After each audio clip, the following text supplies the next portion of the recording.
नमस्कार प्यारे विद्यार्थियों, श्री करनी एकेडमी एंड एजुटेक के डिजिटल प्लेटफॉर्म पर आप सभी का स्वागत, सभी का अभिनंदन। प्यारे बच्चों, हम बात कर रहे थे कि 3 महाद्वीपों में फैले हुए साम्राज्य की बात कर रहे हैं। 3 महाद्वीपों में फैला हुआ साम्राज्य जिसका नाम है रोमन साम्राज्य। और रोमन साम्राज्य जिसकी स्थापना हम देख रहे हैं कि किस तरह से है, वो ऑगस्टस करके व्यक्ति है, ऑगस्टस प्रथम, जिन्होंने 27 ईसा पूर्व में रोमन साम्राज्य की स्थापना की थी। और उस रोमन साम्राज्य की स्थापना में यदि देखा जाए तो ऑगस्टस प्रथम की भूमिका सर्वाधिक थी। और बाद में उन्होंने है वो एक तरह से रोम को गणतंत्र बनाने की बात की कि मैं केवल राजा की हैसियत से नहीं बल्कि एक व्यक्ति की हैसियत से रोम का एम्पायर हूं, मैं भी आप लोगों के साथ में उठा हुआ व्यक्ति हूं, जनता के साथ, जनता में से उठा हुआ व्यक्ति जो एक तरह से आपके लिए है वो काम कर रहा हूं। और रोम को रिपब्लिक घोषित करने की बात है वो किसने की थी? ऑगस्टस प्रथम ने की। और रोम को रिपब्लिक घोषित किया। और वहां की स्थिति को हमने देखा कि रोमन साम्राज्य का यदि 3 है वो शक्ति के केंद्र थे, 3 है वो पावर के केंद्र थे, 3 पावर के केंद्र, 3 खिलाड़ी थे रोम साम्राज्य के अंदर, शक्ति के केंद्र, या एक तरह से कहोगे कि पुस्तक की भाषा में आपको लिखा गया खिलाड़ी।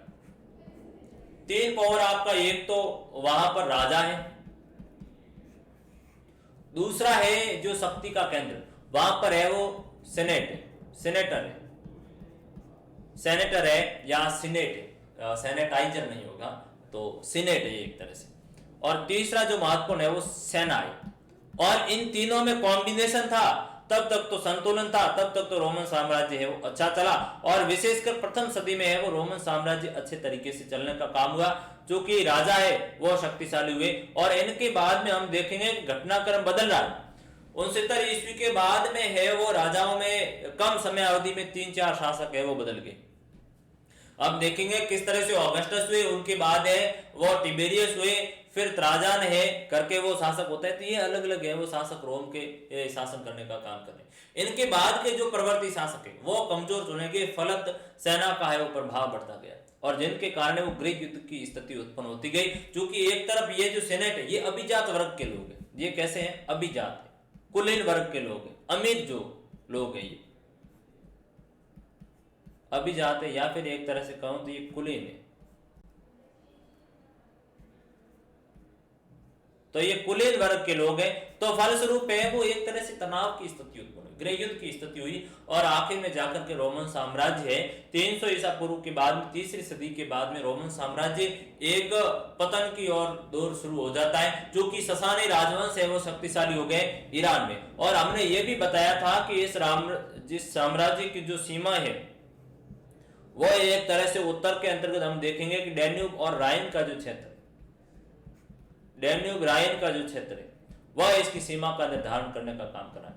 इधर आप देखोगे कि अफ्रीका के अंतर्गत सहारा तक का भूभाग है वो इसकी सीमा का निर्धारण का काम कर रहा है। तो ये जो क्षेत्र है इसका, फरात नदी है वो इसकी सीमा बनाने का काम कर रही है। ईरान और रोम के बीच में जो सीमा निर्धारण कर रही है वो फरात नदी कर रही है। यहां तक है वो हमने घटनाक्रम इसका देखा था, किस तरह से फरात नदी इसकी एक तरह से सीमा निर्धारण का है वो काम कर रही है आपकी। फिर हम देखेंगे कि किस तरह से रोमन प्रथम सम्राट हुए, इसके जो संस्थापक थे रोम साम्राज्य, रोमन साम्राज्य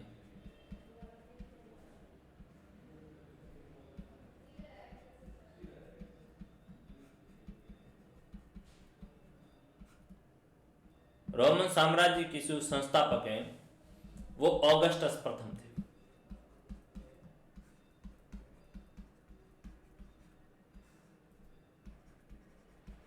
ऑगस्टस प्रथम थे। और इन्होंने रोम को है वो रिपब्लिक घोषित किया था।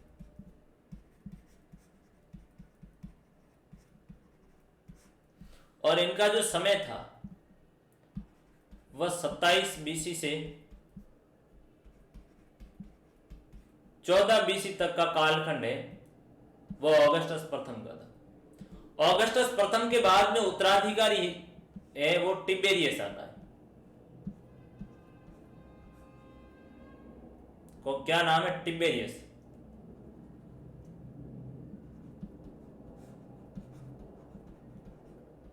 और टिबेरियस का समय है वो 14 बीसी से 37 एडी तक का समय है, ईस्वी सन का समय है, वो आ गया, यानी एडी ईस्वी सन की बात करें। चूंकि हमने देखा कि ऑगस्टस प्रथम की है कोई संतान है वो थी नहीं, और उन्होंने क्या किया कि गौध एक व्यक्ति को लिया जिसका नाम था टिबेरियस, तो ये उनके गौध पुत्र था।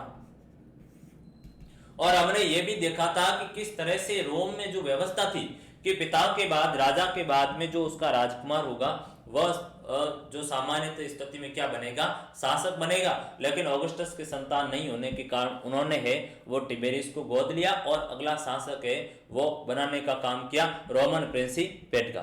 तो फिर यहाँ तक स्थिति आई। हमने ये भी देखा था कि सीनेट और एक तरह से सेना ने भी है वो इसमें कोई हस्तक्षेप नहीं किया, और उनके हस्तक्षेप नहीं करने का भी कारण ये था क्योंकि राजा के द्वारा उसको क्या है वेदता प्रदान है वो की गई थी, राजा ने उसको है वो स्वीकार कर लिया था। टिबेरियस ने को जो राजा ने उसको गोद लिया, फल सत्ता प्रति जो परिवर्तन है वो बहुत ही आसानी से हो गया था। तो टिबेरियस की है वो हम बात करें 14 बीसी से लेकर 37 ईस्वी तक है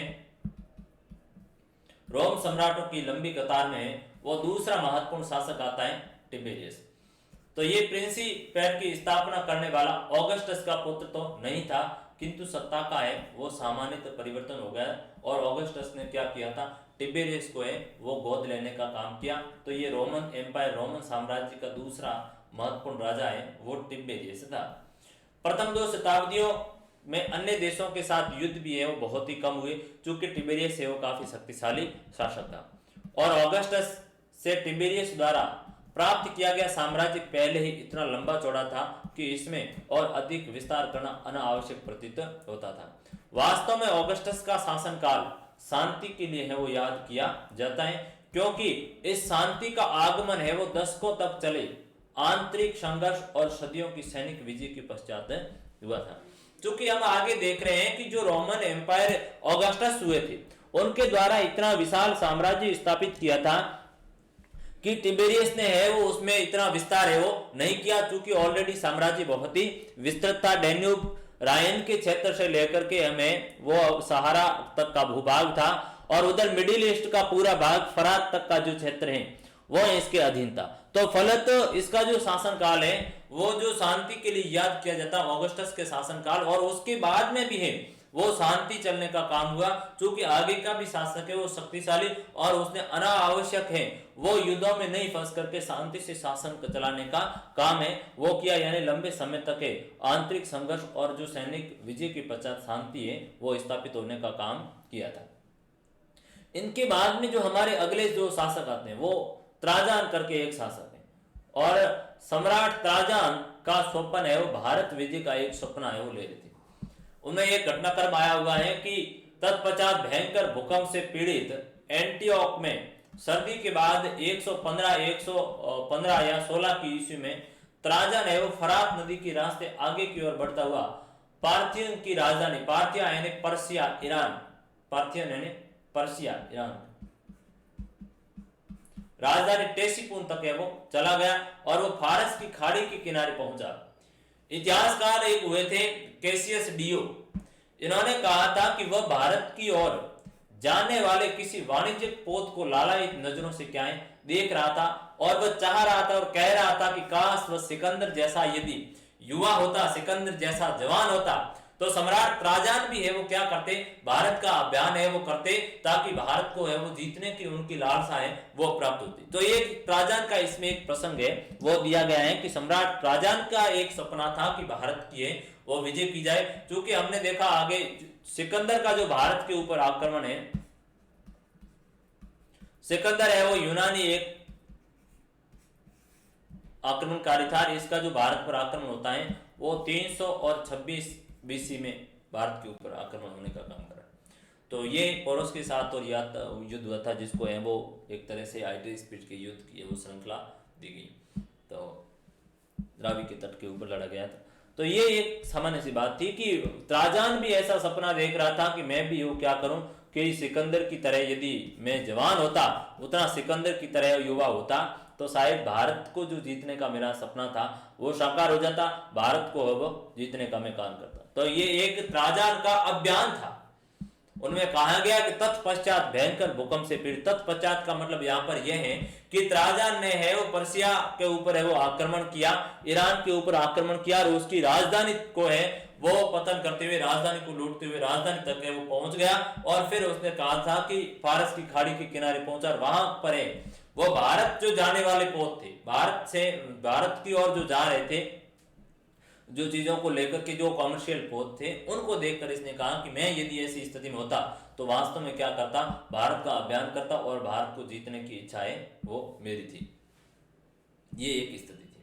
अब जो हमारा अगला इश्यू महत्वपूर्ण है कि यदि हम देखेंगे कि रोमन साम्राज्य में जो तीसरी सदी का काल है, तीसरी सदी का काल, चूंकि हमने एक चीज देखी थी, प्रथम बात ही मैंने कही थी कि प्रारंभ में आप रोमन साम्राज्य को आरंभिक रूप में आपने देखा था कि रोमन साम्राज्य को दो कालों में विभाजित किया, एक तो पूर्ववर्ती था और दूसरी है आपका, एक तो पूर्ववर्ती, दूसरा है वो परवर्ती था। पूर्ववर्ती जो था ये आपके प्रथम सदी से लेकर तीसरी तक था, प्रथम से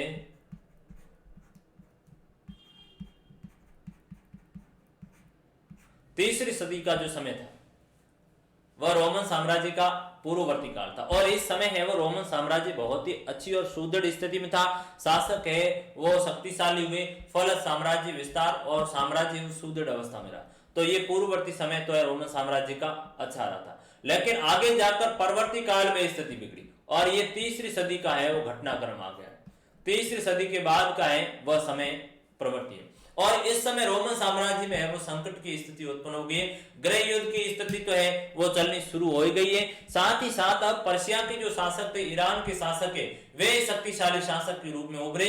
रोम के सम्राट हैं वो कमजोर निकले तो ईरान के सम्राट है वो शक्तिशाली उभर कर सामने आए और शक्तिशाली उभर कर आए। उसमें विशेष करके एक राजवंश आया, ससानी राजवंश है, वो बहुत ही शक्तिशाली राजवंश था और ससानी राजवंश ने ईरान के हैं राजाओं को, एम्पायरों को पराजित करना शुरू कर दिया और साम्राज्य इनका जो फरात नदी का क्षेत्र था, जो सीमा निर्धारण का काम कर रहा है, उसको भी इन्होंने मानने से इनकार कर दिया और रोमन साम्राज्य की जो सीमा है अब अपेक्षा करते हुए घटनी शुरू हो जाती है। तीसरी सदी के इस संकट के दौर में रोमन साम्राज्य है उसकी सीमाओं का कम होना और ईरान का है वो उदय होना एक महत्वपूर्ण क्रम रहा था।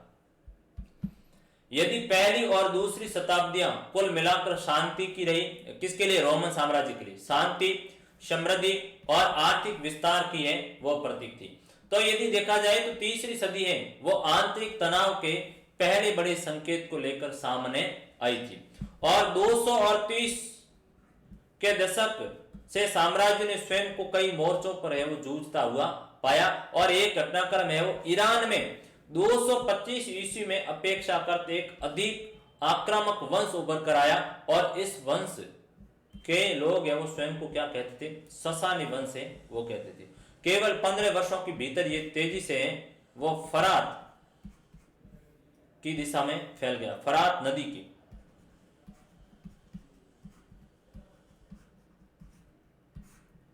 फरात नदी के क्षेत्र में है वो ये फैल गया।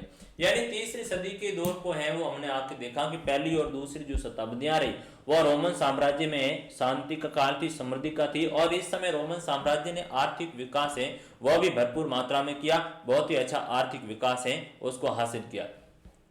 लेकिन तीसरी सदी के दौर में हम देखेंगे कि तकरीबन 250 जो ईसा पूर्व का समय है, 230 का जो दशक था यानी 225 ईस्वी में ईरान में एक शक्तिशाली राजवंश है वो पनपा 225 ईस्वी में, जिसको ससानी राजवंश कहा जाता है। और ससानी राजवंश ने है वो इसकी फरात की जो सीमा थी रोमन साम्राज्य की, उस सीमा का उल्लंघन करते हुए रोमन साम्राज्य के खुद के हिस्सों में आगे की तरफ बढ़ना शुरू कर दिया और एक तरह से है वो इन्होंने सीमा को भी मानने से इनकार कर दिया। फलत 15 वर्षों में है वो फरात की दिशा है उसको चेंज कर दिया गया और रोमन साम्राज्य की सीमाओं को घटाते हुए पर्शियन की है वो सीमा, पर्शियन की है वो साम्राज्य की सीमाएं बढ़ाने का काम है वो किया, ईरान के शासकों ने किया। और इसका हम देखेंगे कि एक शापूर का उदाहरण लेंगे, ईरान का एक जो शासक है वो अच्छी बात कर रहा है। दूसरी बात यह भी थी कि फ्रांस के अंतर्गत कुछ ऐसी जनजातियां थी जो राइन के भूभाग को, जो डैन्यूब का हमने कहा कि उत्तरी इसकी सीमा बनाने का काम है वो कर रही है, जर्मनी के अंतर्गत है। तो फ्रैंक लोग हैं फ्रांस में, वो भी जनजातियां विद्रोह कर रही है। दूसरी तरफ राइन और डैन्यूब की सीमा वाला क्षेत्र है वहां पर भी जनजातियों ने उसकी सीमा को, रोमन साम्राज्य की सीमाओं को मानने से इनकार कर दिया। फलत अब स्थिति बिगड़नी शुरू हो गई। रोमन साम्राज्य की 300 ईस्वी पूर्व का है वो समय, और रोमन साम्राज्य अब टूटने की कगार पर आ रहा है। क्योंकि एक तरफ हमने देखा कि शाहपुर ईरान के लोग आक्रमण कर रहे हैं, दूसरी तरफ है वो फ्रेंच लोगों ने सिर खड़ा कर लिया। तो हम डैन्यूब और राइन के क्षेत्र में भी जनजातियों ने है वो सिर खड़ा करने का काम किया। तो वही काला सागर के आसपास का जो आल्प्स पर्वत की स्थिति है वो भी बिगड़नी शुरू होगी। फलत रोमन साम्राज्य में अब है वो आंतरिक स्थिति भी है वो अच्छी नहीं थी, और बाहरी रूप से है वो भी आक्रमण को ये साम्राज्य झेल नहीं पाया। तो 3 भाषाओं में एक खुदा हुआ लेख, प्रसिद्ध शिलालेख में ईरान के शासक शाहपुर प्रथम ने वो दावा किया कि उसने 60,000 सेना, 60,000 रोमन सेना का क्या कर दिया गया है, सफाया है वो कर दिया गया। और रोमन साम्राज्य की पूर्वी जो राजधानी है एंटियोक पर उसने क्या किया है, कब्जा है वो कर लिया। इस बीच कई जर्मन मूल की जनजातियां अथवा राज्य समुदाय, जिसमें से प्रमुख है वो एलन मनाई है, फ्रैंक है और गोथ थे, ने राइन तथा डैन्यूब नदी की सीमाओं की ओर बढ़ना शुरू कर दिया। और 233 से लेकर 280 तक की इस अवधि में उन प्रांतों की सीमा पर बार बार आक्रमण हुए जो काला सागर से लेकर आल्प्स और दक्षिणी जर्मनी तक है वो फैले हुए थे।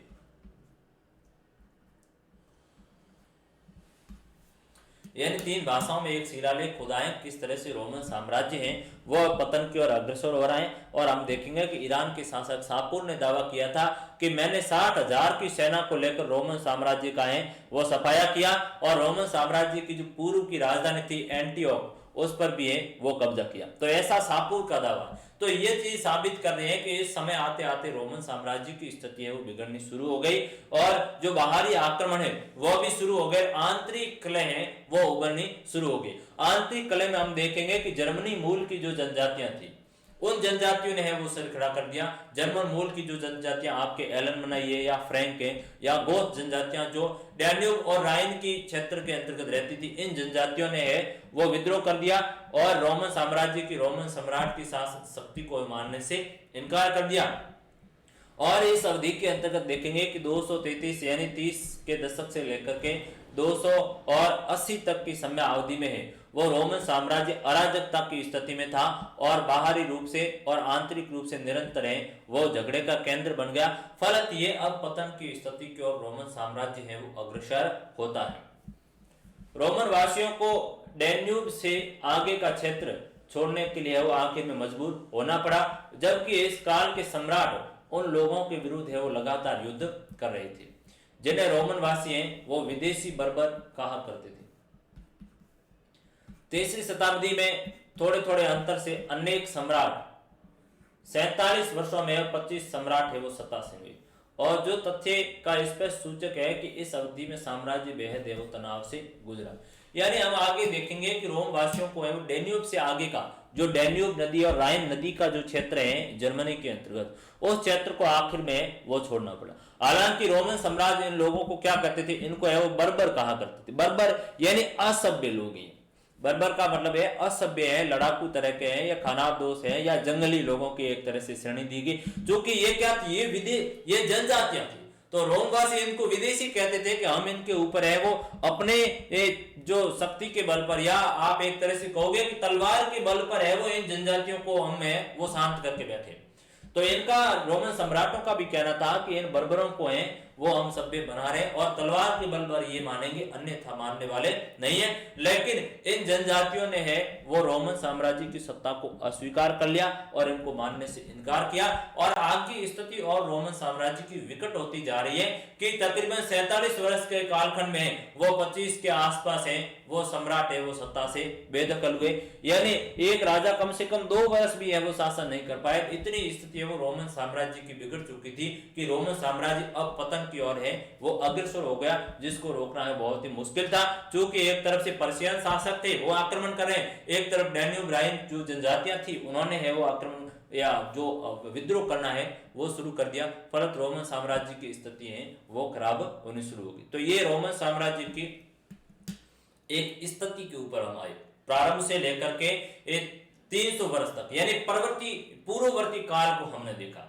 पूर्ववर्ती काल को ही देखेंगे, चूंकि पूर्ववर्ती काल है वो रोमन साम्राज्य का एक तरह से गोल्डन पीरियड था, और इस समय है वो रोमन साम्राज्य ने शांति समृद्धि रोमन सीमाओं का विकास करने, साम्राज्य का विस्तार करने का काम किया, विकास करने का काम किया, शक्तिशाली था। इस दृष्टिकोण से पूर्ववर्ती काल है वो महत्वपूर्ण है। और पूर्ववर्ती काल का जो जो दौर है ये आगे आपका बढ़ता रहा, तो जो ही पूर्ववर्ती काल और जो परवर्ती, इन दोनों के बीच का जो ट्रांजिशनल पीरियड है, संक्रमण का पीरियड है, वह चल रहा था कि किस तरह से पर्शियन आक्रमण हो रहे, किस तरह से है वो जनजातियां सिर उठाने का काम करें। तो ये ट्रांजिशनल पीरियड है, और इस पीरियड में है वो आप देखोगे कि 47 वर्ष की समय अवधि में 25 से अधिक है वो शासक है वो सत्ता में आने का काम कर रहे हैं।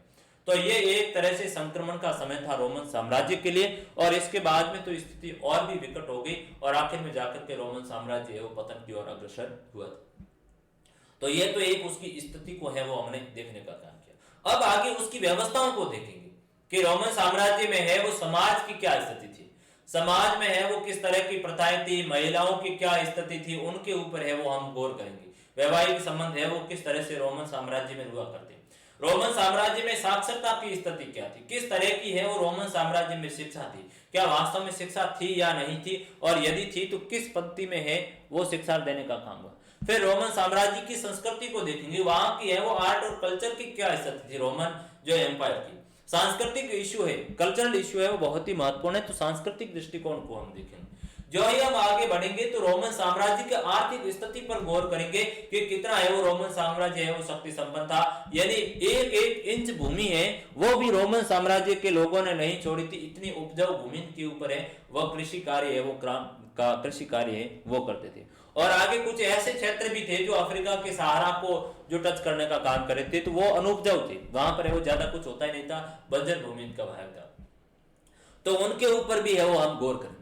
फिर हम यह भी देखेंगे कि रोमन साम्राज्य में है वो दासों की क्या स्थिति, दास है वो किस तरह से थे, इवन भी है दास प्रजनन सिस्टम तक था, यानी इतनी बड़ी है वहां पर एक तरह से देखो कि एक असभ्यता का प्रमाण वहां पर दिया जा रहा है कि दासों को आप उत्पन्न कर, ज्यादा से ज्यादा दासों की है वो संख्या बनाना, तो ये दास प्रजनन तक का जो वहां पर एक सिस्टम था, एक मॉडल था। श्रमिकों की क्या स्थिति थी उनके ऊपर भी है वो गौर करेंगे, तो वो रोमन साम्राज्य की अलग अलग स्थिति की अप्रोच देखेंगे। यहां तक तो है वो रोमन शासकों का हमने अध्ययन किया था, चाहे ऑगस्टस हो, चाहे टिबेरियस हो, चाहे ट्राजान हो, तो इन शासकों की बात की, और हमने पर्शियन जो इनके प्रतिद्वंदी राजा थे उन पर है वो बात की। अब देखते हैं वहां पर लिंग की क्या स्थिति थी। लिंग का मतलब हुआ कि वहां समाज की क्या स्थिति थी, सामाजिक स्थिति क्या थी, इसका सामान्य अर्थ है सामाजिक स्थिति।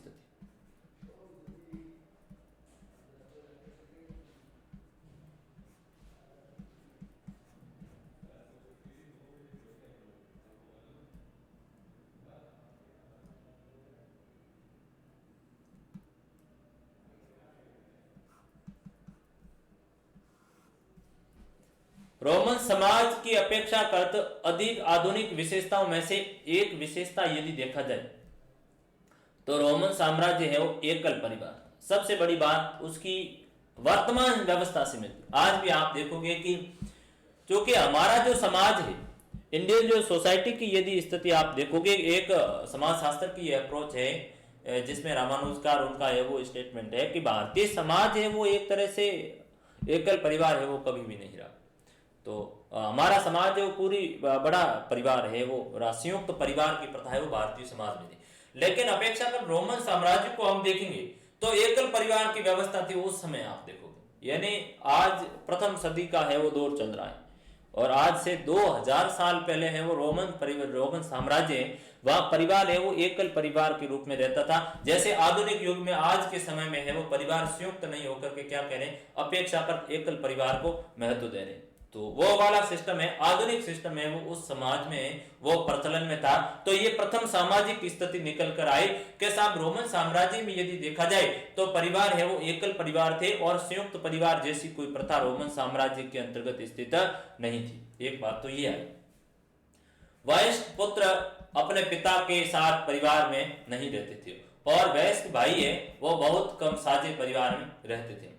तो एक बात तो ये निकल कर आई। दूसरी बात इन्होंने कहा कि दूसरी ओर दासों को है वो परिवार में सम्मिलित किया जाता था, क्योंकि रोम वासियों के लिए परिवार की यही अवधारणा थी। सामान्यतः गणतंत्र के प्रवर्ती काल प्रथम सदी तक के समय विवाह का जो रूप ऐसा था कि पत्नी है वो अपने पति को अपनी संपत्ति है वो हस्तांतरित नहीं करती थी, किंतु पैतृक परिवार में वह अपने पूरे अधिकार को बनाए रखती थी। तो ये एक रोमन सोसाइटी की स्थिति को बता रही है कि सामाजिक स्थिति है वो क्या थी, सोशल स्थिति है वो क्या थी।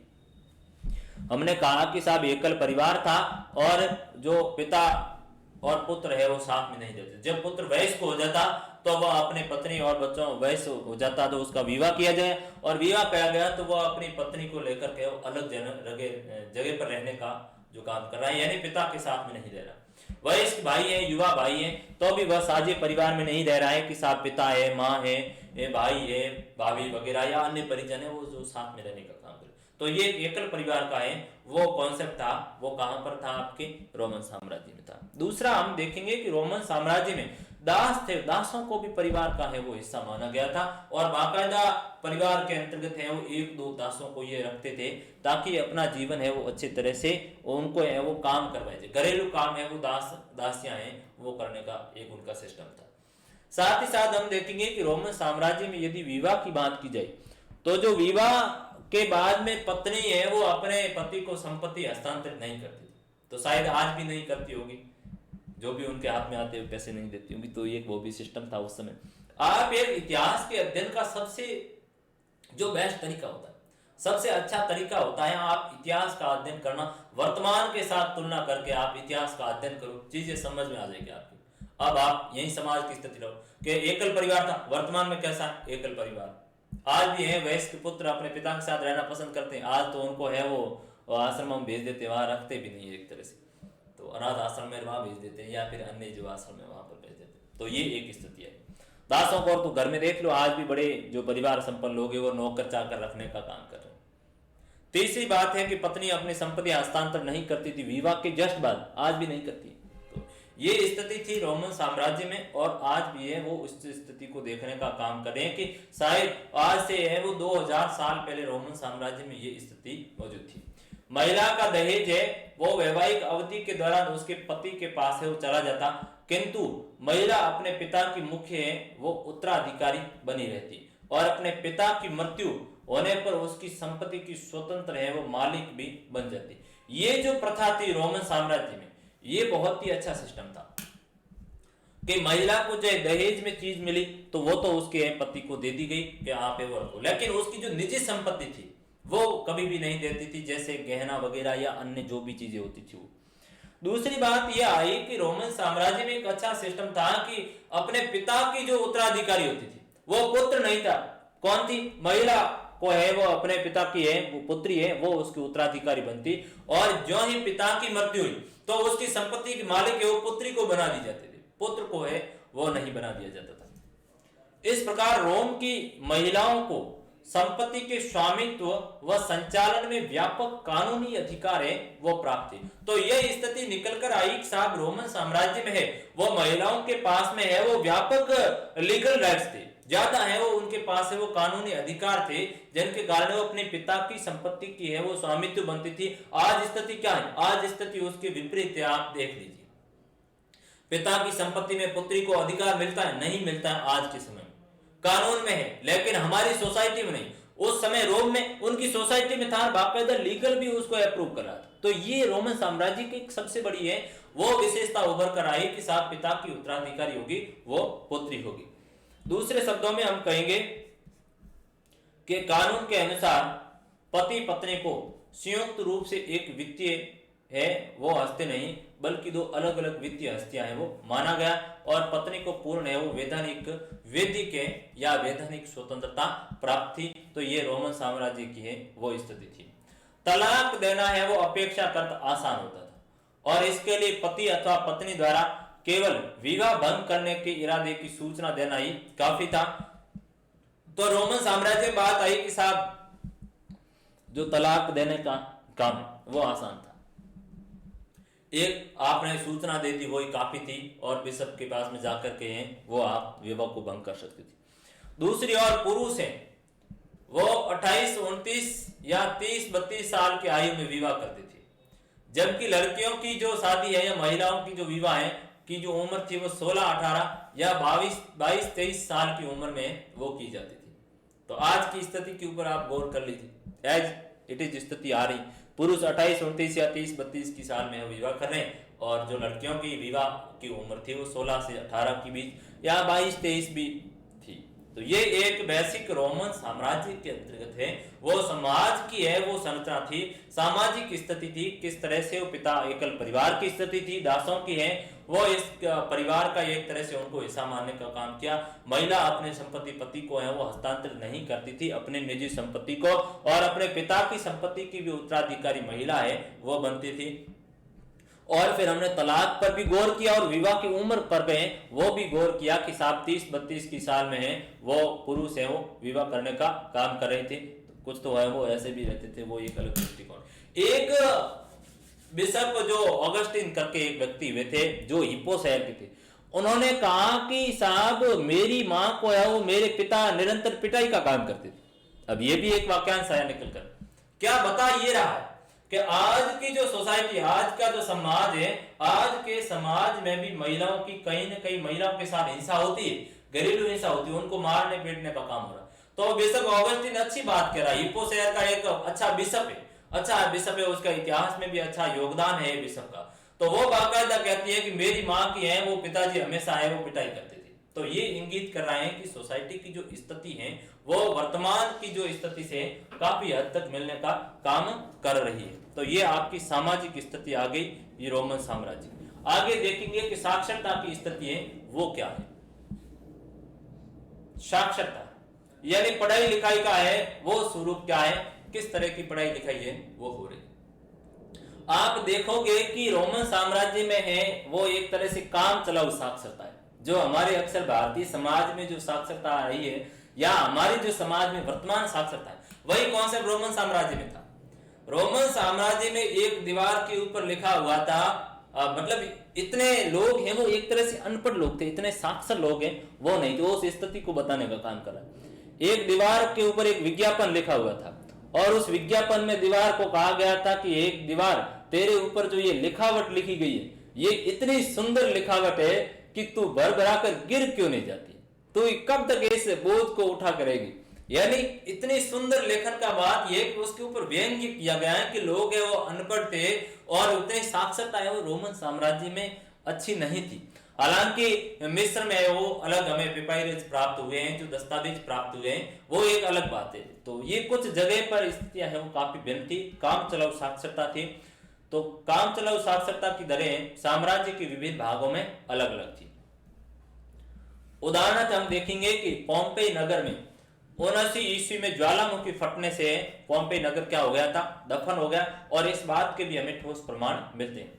तो वहां काम चलाऊ है वो साक्षरता व्यापक रूप से विद्यमान थी और पोम्पेई की मुख्य गलियों की दीवारों पर अंकित विज्ञापन और समूचे शहर में अभिलेखन है वो पाए गए थे, जगह जगह है वो बड़े होर्डिंग है वो एक तरह से लगाने का काम किया गया था। इस तरह से इसके विपरीत मिस्र में आज भी सैकड़ों हैं वो पेपायरस बचे हुए हैं जिन पर अत्यधिक औपचारिक दस्तावेज जैसे कि संविदा पत्र आदि है वो लिखे हुए थे, और ये दस्तावेज आमतौर पर व्यावसायिक लिपिकों के द्वारा लिखे जाते थे।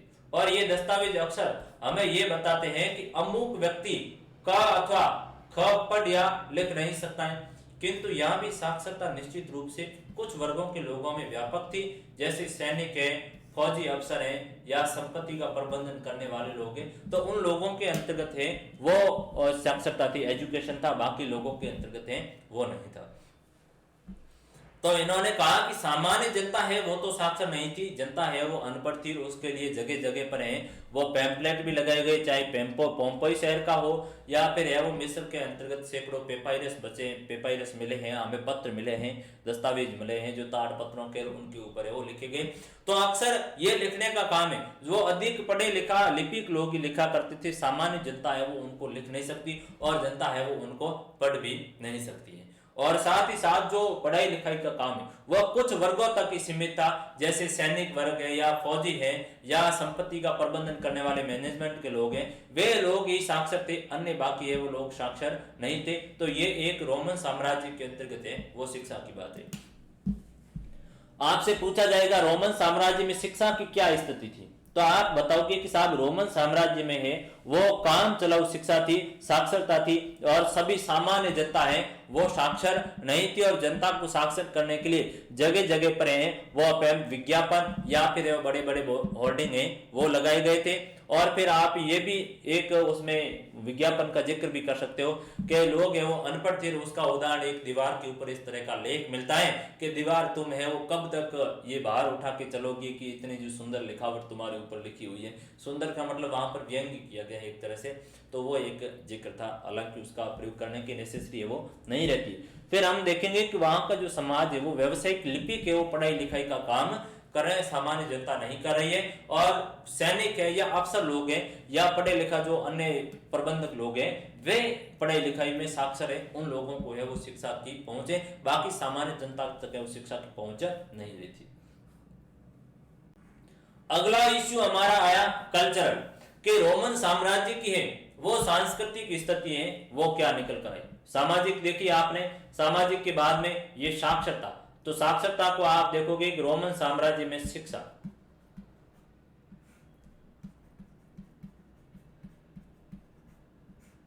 रोमन साम्राज्य में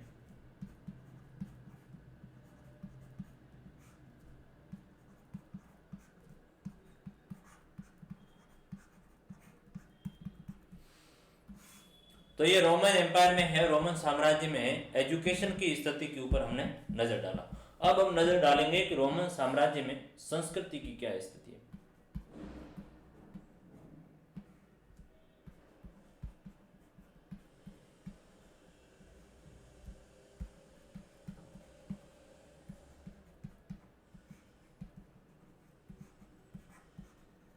रोमन साम्राज्य में सांस्कृतिक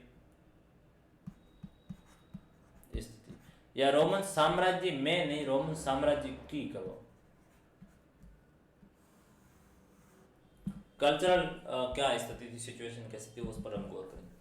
तो रोमन साम्राज्य में सांस्कृतिक विविधता है वो कई रूपों में और अलग अलग स्तरों के ऊपर हमें दिखाई देती है, यानी सांस्कृतिक विविधता है वो रोमन साम्राज्य में थी। वह सांस्कृतिक विविधता चाहे धार्मिक रूप से हो, चाहे है वो आप देखो भाषाई विविधता हो, चाहे वह क्या हो एक तरह से वेशभूषा की विविधता हो, तो विविधता देखने को मिलती है। सांस्कृतिक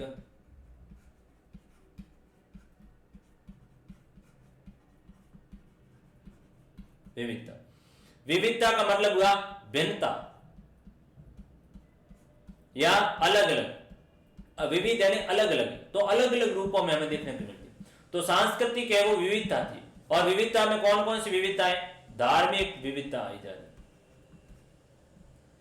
फिर हम देखेंगे कि भाषाई विविधता है वो आई जाती, अलग अलग भाषाओं में आ रही। फिर हम देखेंगे वेशभूषा में भी है वो वहां के लोगों में भिन्नता है।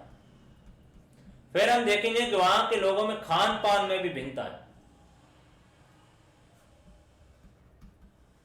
लोगों के रहन सहन में भी भिन्नता पाएगी।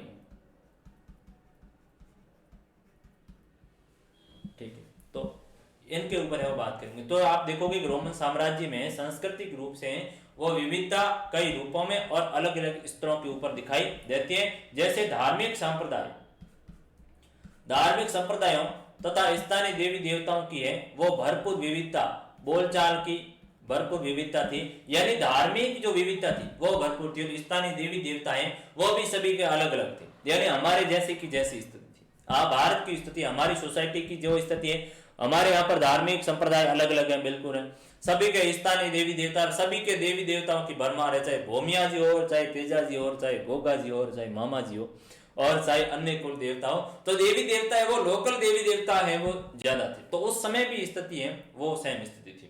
बोलचाल में भी भारी मात्रा में विविधता थी, जगह जगह के ऊपर आप देखोगे कि लोगों का बोलचाल का जो लहजा या भाषा है वो विविधता बहुत ही ज्यादा थी। तो आज हमारी भी स्थिति उसी तरह की। वेशभूषा में भी विविध शैलियां हैं वो दिखाई देने लगी, साथ ही साथ भोजन में भी है वो विविधता देखने को मिलती है, और सामाजिक संगठनों के रूप में जनजातियों और यहाँ तक अन्य बस्तियों के भी अलग अलग रूप थे। तो ये है वो रोमन साम्राज्य में सांस्कृतिक विविधता देखने को हमें मिलती है, चाहे देवी देवताओं की हो, चाहे बोलचाल भाषा की हो, चाहे वेशभूषा की हो, चाहे भोजन में हो, चाहे जनजातियों भोजन, यहाँ पर है मैंने खान पान लिखा हो, भोजन एक ही बात है, रहन सहन यानी उनकी बस्तियों की बात की गई है, चाहे सामाजिक संगठन हो, समाज के अंतर्गत जनजातियां वगैरह इनकी, तो रोमन साम्राज्य में भारी मात्रा में हमें विविधता देखने को मिलती है।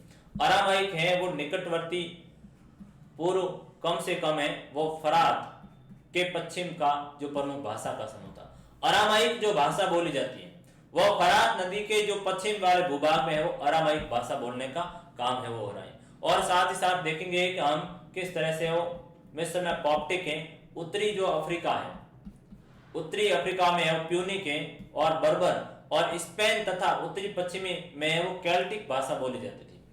परंतु इनमें बहुत सी भाषा की जो संस्कृतियां थी वो पूर्णतः क्या थी, मौखिक थी, और वे कम से कम तब तक मौखिक रही जब तक एक भी लिपि का आविष्कार नहीं हुआ। यानी ये सारी की सारी मौखिक है, लिपि अब आज तक है वो लिखित स्वरूप में है वो भाषा नहीं आ रही है, लोगों की आम बोलचाल में है।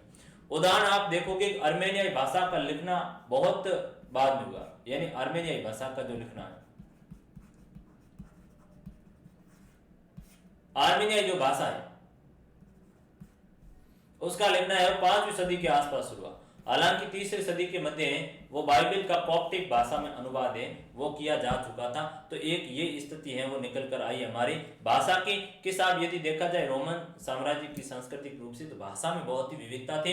अरेमाइक है वो पश्चिम फरात के पश्चिम के भाग में बोली जाती थी, मिस्र में कॉप्टिक बोली जा रही, तो वही उत्तरी अफ्रीका में प्यूनिक और बर्बर भाषा बोली जा रही थी, स्पेन में वहां पर केल्टिक भाषा बोली जा रही थी। और ये सारी की सारी जो भाषाएं वो मौखिक स्वरूप में आज तक है वो रिटर्न स्क्रिप्ट में है वो नहीं आ रही है, भाषाएं सारी की सारी मौखिक स्वरूप में लोगों के द्वारा बोली जा रही है। और कुछ भाषाओं की लिपि है वो तो 5वीं सदी में जाके आने का काम हुई। तो ये एक बहुत ही बड़ी उस समय विविधता को दर्शाने काम हो रहा है कि साहब अलग अलग भाषाएं आई और भाषाएं वो लिखित स्वरूप में भी नहीं थी, लेकिन उनमें एक अफवाद है कि साहब कॉप्टिक जो भाषा है उसका अनुवाद हो चुका था। कॉप्टिक का है वो बाइबल का अनुवाद कॉप्टिक भाषा में अनुवाद हो चुका था। तो ये एक सांस्कृतिक भिन्नता है वो हमारे सामने आती है कि इस तरह की है वो आपके समाज में है रोमन साम्राज्य के अंतर्गत विविधता देखने को मिली। तो इस तरह से मोटे तौर पर प्यारे बच्चों हमारी जो रोमन साम्राज्य है उसमें हमने प्रारंभिक काल को देख करके उनका जो एक विकास का उच्च स्तर का कालखंड था, उत्कर्ष का, उसके घटनाक्रम को है वो हमने समेटा। समाज की स्थिति पर गौर किया और बिशप जैसा एक व्यक्ति ऑगस्टिन कह रहा है कि मेरी मां को है वो पिताजी मारने का काम कर रहे हैं। अन्य जो समाज की स्थितियों के ऊपर हमने गौर किया। फिर हमने देखा कि साक्षरता है वो कम थी और जो बड़े वर्ग थे वह ही साक्षर लोग थे। फिर हमने सांस्कृतिक इश्यू देखे तो कहा कि विविधता भरी हुई, चाहे भाषा की हो, चाहे आपके पहनावे की हो, चाहे खान पान की हो, चाहे सामाजिक संगठनों की हो, चाहे जनजातियों की हो, चाहे धर्मों की हो, देवी देवताओं की, ये इतनी भारी मात्रा में विविधता है। और भाषा की तो इतनी विविधता है कि भाषा की लिपि तक का है वो विकास नहीं हो रहा है और भाषा की लिपि वो बाद में जाके वो विकसित होने का काम कर रहा है। तो इतनी बड़ी है वो विविधता आपके सांस्कृतिक रूप से रोमन साम्राज्य के अंतर्गत देखने को मिलती है। इस प्रकार मोटे तौर पर हमारी क्लास है वो यहीं पर संपन्न हुई। मुझे उम्मीद अपेक्षा है कि आपको ये रोमन साम्राज्य वाला कॉन्सेप्ट है वो समझ में आया होगा। आगे जो भी हमारे अध्ययन के बिंदु होंगे उन पर है वो हम चर्चा करेंगे। इसी के साथ आप सभी का बहुत बहुत धन्यवाद। क्लास को आप अच्छी तरह से देखें। Thank you.